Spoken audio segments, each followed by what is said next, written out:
Hello hi friends, అందరికీ నమస్కారం. ఈరోజు రథసప్తమి గురించి, ఈ చిక్కుడుకాయ రథం యొక్క ప్రాధాన్యత ఏంటి, అసలు ఎందుకు చేసుకోవాలి, చేసుకోవడం వల్ల మనకు ఏం జరుగుతుంది అనేది ఈ వీడియోలో ఉంటుంది.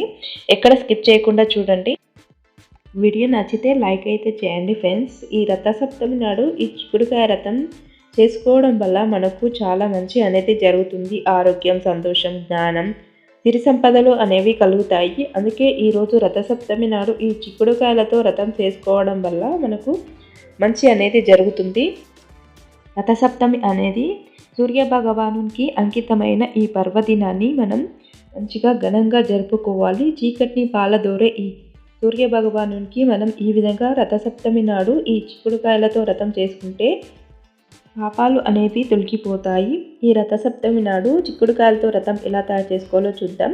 ముందుగా నేను ఇక్కడ 7 చిక్కుడుకాయలను తీసుకున్నాను. అలాగే పువ్వులను, అలాగే స్టిక్స్ని తీసుకున్నాను. ఇలా చిక్కుడుకాయ రథాన్ని మనం ఇంట్లోనే ఈజీగా తయారు చేసుకోవచ్చు. ఇక్కడ నేను 7 చిక్కుడుకాయలను అనేది తీసుకున్నాను. ఇలా స్టిక్స్ అనేది తీసుకోవాలి.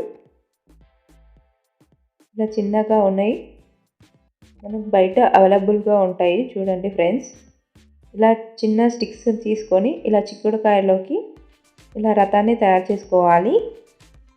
ఇక్కడ ఈ వీడియోలో చూపిస్తున్న విధంగా చేసుకోండి. చాలా సింపుల్గా చేసేసుకోవచ్చు. ఇలా టూ సైడ్స్ని మనం స్టిక్స్ తోటి చేసుకోవాలి. స్టిక్స్ని కాస్త ప్రెస్ చేస్తే చాలు చిక్కుడుకాయలోకి వెళ్ళిపోతుంది. ఇలా ఈ వీడియోలో చూపిస్తున్న విధంగా చేసుకోవాలి. మరలా ఇంకొక స్టిక్ తీసుకొని ఇంకొక భాగాన్ని కూడా చేసుకోవాలి. ఒకటి బేస్ అనేది ఉంటుంది, ఇంకొకటి వచ్చేసి పైన మనం చేసుకోవాలి. ఇప్పుడు మరలా ఒక సైడ్ కింది భాగానికి మనం స్టిక్స్ అనేది పెట్టుకోవాల్సి ఉంటుంది. మరలా మనం కింద ఉన్న బేస్కి మళ్ళీ 4 స్టిక్స్ని అయితే పెట్టుకోవాల్సి ఉంటుంది.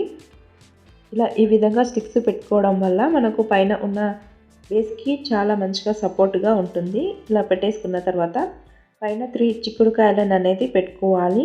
7 కాబట్టి ఇలా స్టిక్స్ని సగానికి అనేది చేసేసుకొని ఇప్పుడు ఆ సగాన్ని ఇలా ఒక చిక్కుడుకాయ తీసుకొని మరొక చిక్కుడుకాయకు పెట్టుకోవాలి.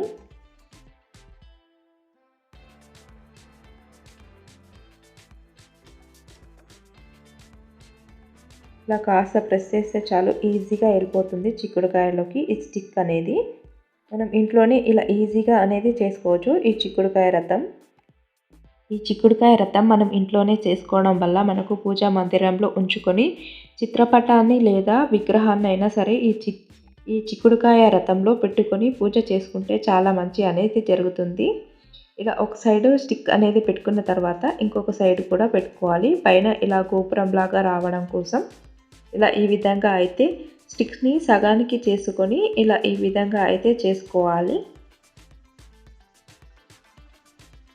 ఇలా ఈజీగా ఇంట్లోనే చేసుకోవచ్చు. మనము ఈ చిక్కుడుకాయ రథాన్ని మనం పూజా మందిరంలో ఉంచుకొని ఓం భాస్కరాయ నమః అని 108 సార్లు జపం చేసుకోవాలి. మంచి అనేది జరుగుతుంది.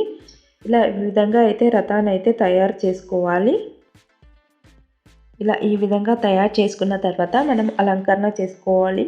పసుపు, కుంకుమ, గంధంలతో అలంకరణ చేసుకోవాలి. ఇప్పుడు ఇలా తయారు చేసుకున్న రథాన్ని మనం గంధంతో అలంకరణ చేసుకుంటున్నాము. ఇలా ఈ విధంగా అయితే బొట్లు పెట్టేసుకోవాలి. ఇలా గంధం బొట్లు పెట్టుకున్న తర్వాత కుంకుమను అలంకరణ చేసుకోవాలి. ఇలా గంధం కుంకుమలతో అలంకరణ చేసుకున్న తర్వాత మనం పువ్వులతో అలంకరణ చేసుకోవాలి. ఇలా మన దగ్గరగా అవైలబుల్గా ఏ పువ్వులు ఉంటే ఆ పువ్వులతో అయితే అలంకరణ చేసుకోవాలి. ఇలా పువ్వులతో అలంకరణ చేసుకోవడం వల్ల రథం అనేది చాలా అందంగా తయారవుతుంది. ఇలా ఈ విధంగా సింపుల్గా చేసేసుకోవచ్చు ఫ్రెండ్స్. ఇలా అందంగా తయారు చేసుకున్న ఈ రథం చుట్టూ కుటుంబ సభ్యులు కలిసి 7 ప్రదక్షిణాలు చేస్తే సుఖం, సంతోషం, ఆరోగ్యం, సిరి సంపదలు అనేవి కలుగుతాయి.